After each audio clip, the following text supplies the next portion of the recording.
Hello dear children, welcome back. Myself Rajiv Kumar and you are watching your favorite channel. Dear children, today is the 29th April and I have another important video for you. In this video we will discuss miscellaneous exercise of chapter 2 of class 11th. तो यहाँ एक important topic लेकर फिर से मैं आपके आया हूँ. यहाँ हम चैप्टर 2 का मिसलेनियस एक्सरसाइज डिस्कस करेंगे क्लास 11th का. इस एक्सरसाइज को हम पूरा का पूरा डिस्कस करेंगे और उम्मीद करता हूँ कि आपको ये समझ में आए. तो सही से समझने के लिए शुरू से लेकर आखिर तक पूरी वीडियो को जरूर देखें ताकि आपको हर क्वेश्चन आपको समझ में आ जाए. तो बने रहिए मेरे साथ. पहले क्वेश्चन तक बढ़ते हैं. पहला क्वेश्चन आपको दिया गया है कि relation f is defined by fx equal. यहाँ fx में आपको दे रखा है x स्क्वायर इंटरवल है 0 से 3 इंटरवल है, 3x दे रखा है इंटरवल है 0 3 से लेकर 10 तक, यानी कुल मिला के इंटरवल की बात करें तो 0 से 10 तक है क्लोज इंटरवल के अंदर. ऐसे gx आपको दे रखा है वो फिर से x स्क्वायर है 3x है, इंटरवल है इस पहले का इंटरवल है 0 से 2, दूसरे का इंटरवल दे रखा है आपको 2 से 10, दोनों को मिला दें तो ये भी 0 से 10 बनता है. हमें बताना है कि क्या fx एक फंक्शन है और gx एक फंक्शन नहीं है, यानी कि fx को फंक्शन बताना है और gx फंक्शन नहीं है, ये हमें इसको प्रूफ करना है. तो डियर चिल्ड्रन, आपको पता है कि फंक्शन की डेफिनेशन क्या. फंक्शन डेफिनेशन का मतलब यूनिक इमेज बनना होता है और अगर यूनिक इमेज नहीं बनती तो वो केवल और केवल एक रिलेशन होता है. ठीक है, तो देखिए यहां हमने लिया fx equal to x square, उसका इंटरवल कॉपी कर लिया और यहां लिया fx इक्वल टू 3x और यहां उसका इंटरवल लिख लिया. यहां मैं दोनों में कॉमन वैल्यू देख रहा हूं तो दोनों इंटरवल में जो कॉमन वैल्यू है वो है 3. यहां भी 3 है, यहां भी 3 है, तो मैं इसी पे फोकस कर रहा हूं. तो मैंने यहां पर रखा इस जगह, यहां रखा 3 तो वैल्यू आ गई 9 और यहां पे रखा 3 तो वैल्यू फिर से यहां पे 9 आ गई है. ठीक है, तो इसका मतलब हुआ कि fx takes unique value at each point in the domain 0 to 10 close interval में दे रखा है, तो ये फंक्शन हो गया. यानी कि यूनिक इमेज है, दो नंबर जो अलग अलग नंबर दे रखे हैं 3 अलग अलग इंटरवल में, उन पर सेम वैल्यू आ रही है, तो ये फंक्शन कहलाएगा. अब हम बात करते हैं यहां पर gx की. एक्स स्क्वायर ले लिया, इसका इंटरवल 0 से 2 था, 3x ले लिया, इंटरवल था 2 से 10 था, दोनों ले लिया. तो मैंने यहां पर 2 रखा. जब ये 2 रखा तो 2 पर जो वैल्यू यहां पर आई ये आई मेरे पास 4 और यहां पर जब 2 रखा तो वैल्यू मेरे पास आई 3. तो इसका मतलब हुआ 2 रखने पर जो इमेज 2 की बन रही है वो बन रही है 4 और 6, यानी कि यूनिक नहीं है. यूनिक का मतलब होता है कि एक से ज्यादा इमेज नहीं बने तो ही यूनिक कहलाता है, तो ये यूनिक नहीं कहलाएगा. ठीक है, तो जब यूनिक नहीं कहलाएगा तो ये क्या कहलाया, केवल रिलेशन कहलाएगा, फंक्शन नहीं कहलाएगा. ठीक, आगे बढ़ते हैं क्वेश्चन नंबर 2 की तरफ. क्वेश्चन नंबर 2 बहुत सिंपल सा क्वेश्चन है. यहां देखिए बहुत आसान ढंग से आप कर सकते हैं. आपको fx दे रखा है, आपको निकालना है f 1.1 निकालना है, 1 निकालना है और अपॉन में जो दे रखा है 1.1 माइनस 1 करना है. तो आपका यहाँ ये डिनोमिनेटर यहाँ पर है, छूट गया, मैं लिख देता हूँ यहाँ पे आपने 1.1 रखा तो स्क्वायर हो गया, ये 1.1 का स्क्वायर और ऐसे 1 का स्क्वायर. आपने एक बार ऐड कर लिया, सब्ट्रैक्ट कर लिया, यहाँ ये वैल्यू कैंसिल होगी, आंसर आ गया 2. वो सिंपल सा क्वेश्चन है, इसमें मुझे ज्यादा बताने की आपको आवश्यकता नहीं है.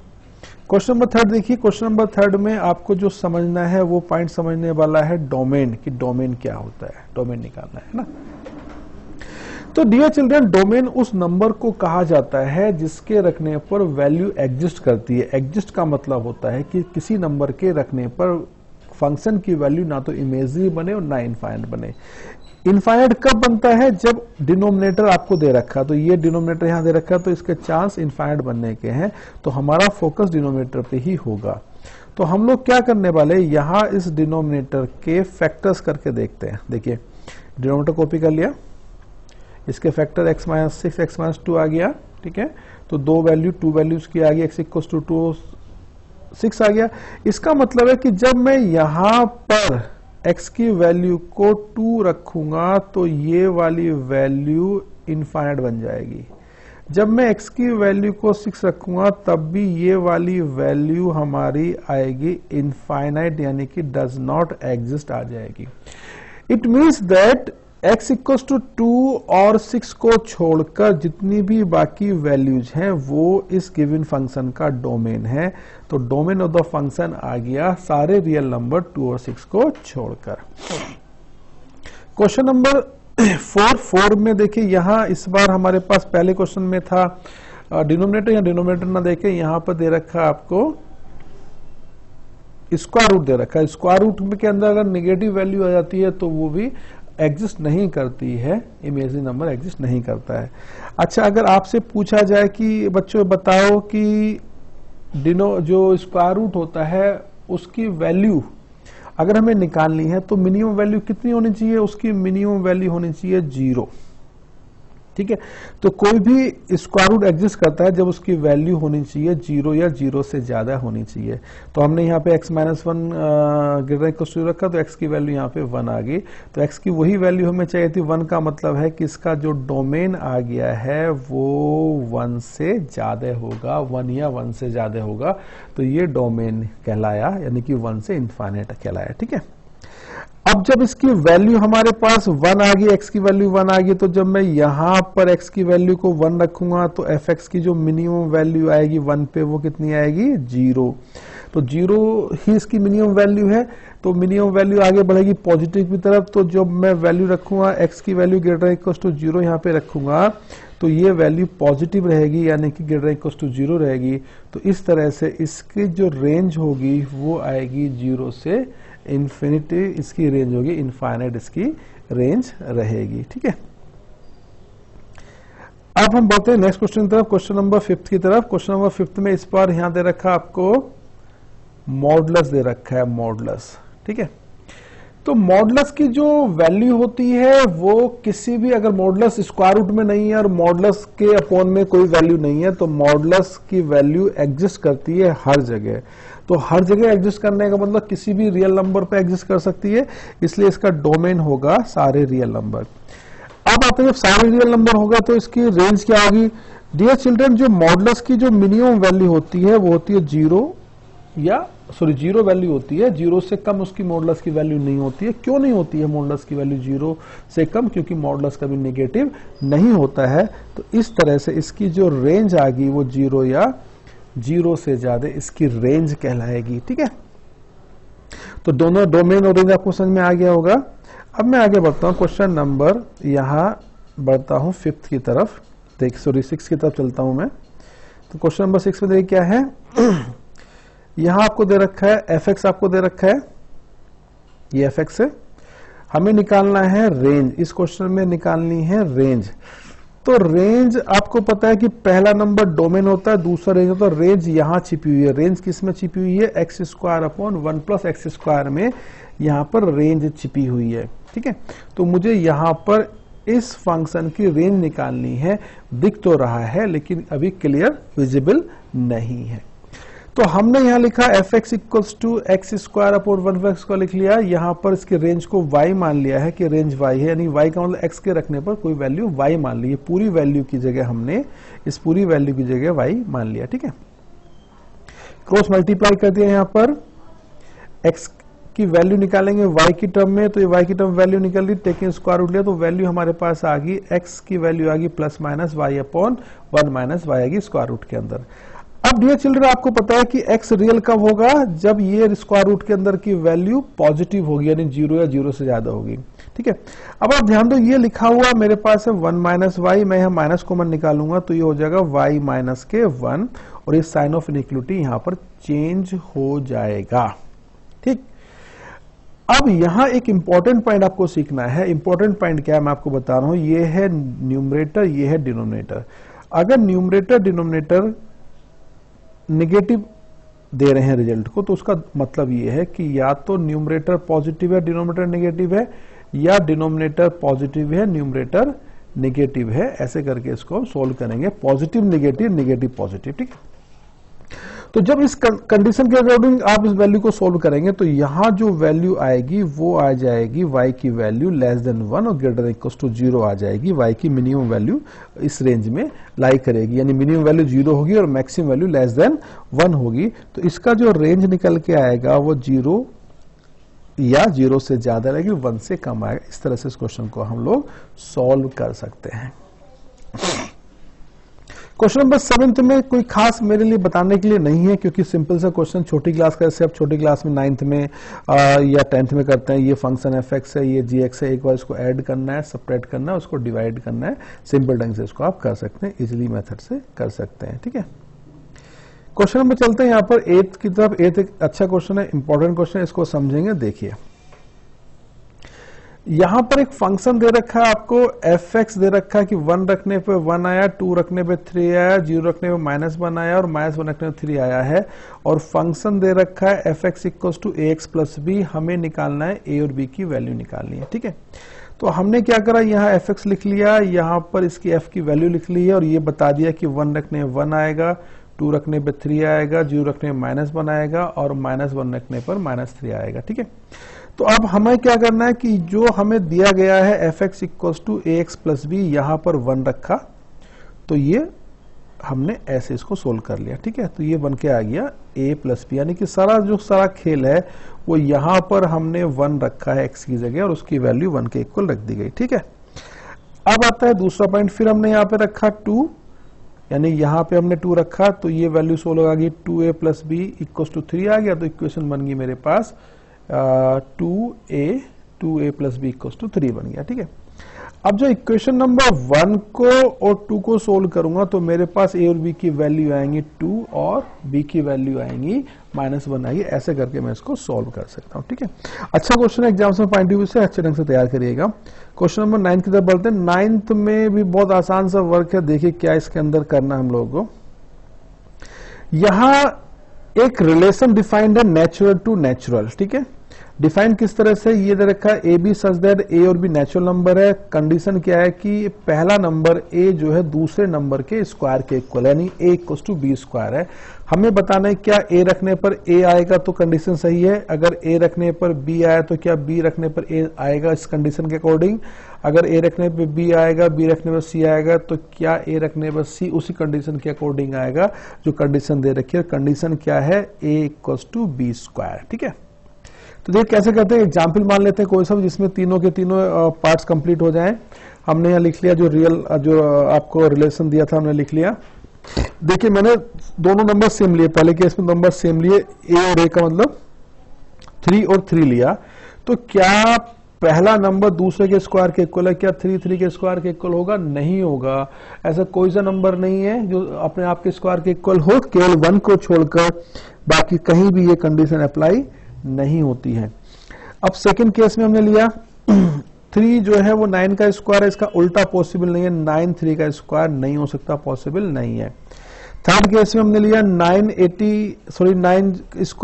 का स्क्वायर 81 हो गया, 3 का स्क्वायर 9 हो गया। अब यहां से 9 को हटा देते हैं इस नंबर को, अब डायरेक्ट 3 और 81 को लेके चलते हैं, तो क्या 3 का स्क्वायर 81 होगा, नहीं होगा।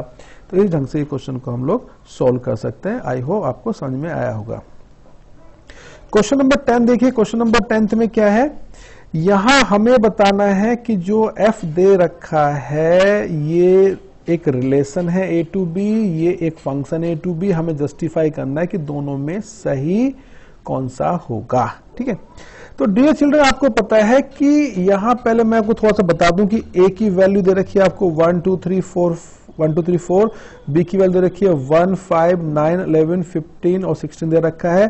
फंक्शन जो एफ है वो डिफाइंड है किस तरह से, 1 रखने पर 5 आया, 2 रखने पर 9 आया, 3 रखने पर 1 आ रहा है, 4 रखने पर 5 आ रहा है, 2 रखने पर 11 आ रहा है। तो मुझे बताना है कि ये क्या होगा। ठीक है, तो जब इस क्वेश्चन को हम करेंगे तो इस क्वेश्चन को करते समय हमें ये डेफिनेशन को याद रखना है कि रिलेशन क्या है। रिलेशन क्या है, if A and B are the two non empty set then relation from A to B is the subset of A Cartesian B. A Cartesian B का सबसेट ही रिलेशन कहलाता है। तो हम यहां क्या करने वाले हैं, देखिए हमने यहां पर ए कार्टेशियन बी निकालना है। तो ए कार्टेशियन बी जब आप निकालेंगे आपको पता है कि 1 का ऑर्डर पे 1 के साथ बनेगा, फिर 5 के, फिर 9 के, फिर 11 के, फिर 15 के, फिर 16 के साथ इसका ऑर्डर पे बनेगा, यानी कि 1 का ऑर्डर पे इस तरह से आप यहां बना लेंगे। ऐसे ही आपको 2 का बनाना है, फिर 3 का बनाना है, फिर आपको 4 का ऑर्डर पेयर बनाना है। ठीक है, अब आप आप ये देखो जो यहाँ ये 15 है, क्या 15 यहाँ भी मौजूद है? हाँ है। 29 इधर है, 25 देखो ऊपर ही मौजूद है, यस मौजूद है। 31 एफ में मौजूद है, 31 ढूंढते हैं इस वाले केस में, 31 ये रहा। 45 एफ में मौजूद है, 45 यहाँ देखो, 45 ये रहा। और 211 यहाँ एफ में मौजूद है, 211 जाते हैं हम ए कार्टेशियन बी में, 211 ये रहा। इसका मतलब है कि एफ में जितने नंबर हैं, वो सारे ए कार्टेशियन बी को बिलोंग करते हैं। इसका मतलब क्या हुआ? F is the subset of A Cartesian B कहलाएगा। तो जब सबसेट की डेफिनेशन क्लियर होगी तो क्या कहलाएगा? एफ एक रिलेशन होगा, कहां से कहां तक का रिलेशन होगा? ए टू बी का रिलेशन होगा। ये कंफर्म हो गया, ठीक है। आपकी बात समझ में आ गई, क्लियर हो गया आपको ना। अब यहां हमें बताना है कि क्या ये फंक्शन है या नहीं। रिलेशन तो हो गया कि फंक्शन है या नहीं है। तो इसको समझाने के लिए मैं क्या कर रहा हूं, यहां मैं इस तरह से मैपिंग को बना रहा हूं। यहां देखिए, यहां मैंने इसको एक ये बनाया और एक इस साइड में यहां पे मैं बना रहा हूं, ठीक है। अब मैं यहाँ पर जो नंबर्स हैं इसके नंबर लिख कर दिखा रहा हूं आपको। एफ के नंबर दिखा, एफ के अंदर जो नंबर है वो 1 है, फिर 2 है, पहला नंबर 3 है और 4 है, 2 द्वारा आ गया, ठीक है। इसके बाद यहाँ इसका जो आउटपुट में आ रहा है 5 आ रहा है, 9 आ रहा है, 1 आ रहा है, 5 से आ गया 11 आ रहा है, ठीक है। तो आप यहाँ इस चीज को देखें तो 1 रखने पे क्या है? 1 रखने पर 5 आया, 2 रखने पर 9 आया, 3 रखने पर 11 आया, 4 रखने पर 5 आ गया है और 2 रखने में फिर से 11 आ गया है। तो आप यहाँ ऑब्जर्व करेंगे कि 2 रखने पर 9 भी आ रहा है और 2 रखने पर 11 भी आ रहा है। इसका मतलब हुआ कि 2 की जो इमेज है वो यूनिक नहीं हुई, 9 भी दे रहा है, 11 भी दे रहा है, तो यूनिक इमेज नहीं हुई। तो जब यूनिक इमेज नहीं होगी तो डियर चिल्ड्रन ये एक फंक्शन नहीं कहलाएगा, ये केवल और केवल रिलेशन होगा। आई होप आपको अच्छे ढंग से समझ में आ गया होगा। अब क्वेश्चन पढ़ते हैं हम, नंबर 11 की तरफ पढ़ते हैं। क्वेश्चन 11 देखिए, F is the subset of A Cartesian B. A Cartesian B का सबसेट दे रखा है, डिफाइन क्या कर रखा कि ए बी रखने पर उसका एडिशन ए प्लस बी बाहर आ रहा है, यानी 2 नंबर का मल्टीप्लाई करने पर आउटपुट में ए प्लस बी आ रहा है। आपको जानना जरूरी है ए और बी कैसे नंबर है, दोनों के दोनों इंटीजर है। हमें बताना है कि क्या ये रिलेशन है या नहीं है, जस्टिफाई करके हमें इसको बताना है। तो बच्चों यहाँ एक बहुत आसान सा कॉन्सेप्ट आपको याद रखना है। कॉन्सेप्ट आसान क्या है, ये याद रखना है कि यहाँ जो नंबर है वो है ए बी मल्टीप्लाई में है और आउटपुट में आ रहा है ए प्लस बी निकल के यहाँ पे आ रहा है, ठीक है। तो हमें क्या करना है, कोई सा भी नंबर ले लीजिए, एक जैसे नंबर लेने पहले हमने a equals to B equals to 1 लिया। तो जब a और b की मल्टीप्लाई करूंगा तो 1 आएगा और a और b को जब ऐड करूंगा तो ये 2 आ जाएगा, ठीक है। नहीं 1 रखने पे यहाँ पे 2 आ गया। अब मैंने यहाँ पे साइन चेंज कर लिया, इसका 1 का -1 कर लिया। तो जब मैं -1 और -1 की मल्टीप्लाई तो भी 1 आएगा और जब मैं प्लस करूंगा दोनों को यहाँ पर तो वो -2 आएगा। तो यहाँ आप देखें, इस बात को समझे कि 1 रखने पर जो इमेज आ रही है वो आ रही है 2 और -2 according to given condition. Given condition क्या है, ये कंडीशन है।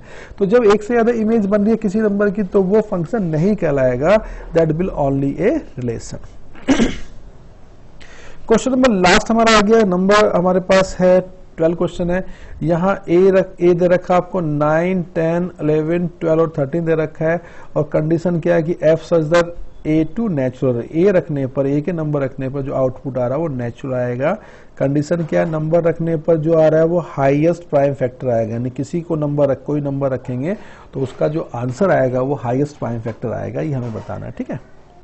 तो देखिए बहुत सिंपल सा क्वेश्चन है, एग्जाम में कई बार आता है, इंपॉर्टेंट क्वेश्चन है। हमने पहला नंबर 9 लिया, तो 9 के जो फैक्टर्स होंगे, 9 के अगर मैं फैक्टर करूं तो फैक्टर होगा 1 into 3 into 3। तो प्राइम फैक्टर इसमें क्या 3 है, तो हाईएस्ट प्राइम फैक्टर 3 होगा, तो 9 रखने पर यहाँ पे 3 आएगा, ठीक है। ऐसे 10 के जो फैक्टर्स आएंगे, जो फैक्टर्स आएंगे 1, 2 और 5 आएगा। तो हमें प्राइम फैक्टर लेने हैं, तो प्राइम फैक्टर केवल 2 और 5 है। तो सबसे बड़ा फैक्टर क्या है, प्राइम फैक्टर 5, तो 10 रखने पर 5 आएगा। ऐसे 11 रखने पर 11 आएगा, प्राइम फैक्टर है। और 12 रखने पर जो प्राइम फैक्टर आएगा वो इसका आएगा 3, इसका प्राइम फैक्टर आएगा। और लास्ट में 13 जब मैं रखूंगा यहाँ पे 13 जब रखूंगा तो 13 रखने पर जो फैक्टर 13 का फैक्टर 13 ही होगा या 1 होगा, तो प्राइम फैक्टर क्या 13 आएगा। ठीक है, तो यहां ऐसे इसके अंदर आया। अब आप देखें 9 रखा, 10 रखा, 11 रखा, 12 रखा, 13 रखा, तो 9 रखने पर आया 3, 10 रखने पर 5 आया, 11 रखने पर 11 आया, 12 रखने पर 3 आया और 13 आया।